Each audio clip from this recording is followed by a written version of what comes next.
May transport cooperative sa Western Visayas ang nanawagan po sa pag-aproba ng dagdag pasahe kasunod ng muling pagtaas ng presyo ng langis.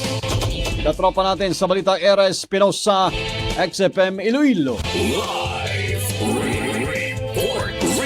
Muling nananawagan ng Western Visayas Transport Cooperative na aprobahan ng gobyerno ang kanilang matagal nang hinihinging dagdag pasahe. Ito ang kasunod ng muli ring pagtaas ng presyo ng langis. Ayon kay WVTC President Mr. Boyet Parcon na kanilang tinitingnang libo-libo na naman ang mawawala sa kanilang kita dahil sa mataas na presyo ng produktong petrolyo. Sa panayam kay Parcon, kanyang ibinahagi na mula Marso hanggang Hunyo ngayong taon, umabot na sa 4 million pesos ang nawala sa kanilang kita base sa audit report ng kanilang bookkeeper. Pagklaro ni Parcon na sila ang nagpapasalamat sa ibinigay na cash assistance ng gobyerno nung nakaraan, ngunit ito lamang ay isang band-aid solution at nananatiling kulang pa rin ang kanilang kinikita sa pang-araw-araw na gastusin ng kooperatiba. Ito ang rason na kanilang inaasahang aprobahan sana ng gobyerno ang kanilang hinihinging dagdag pasahe. Mula dito sa XFM 100.7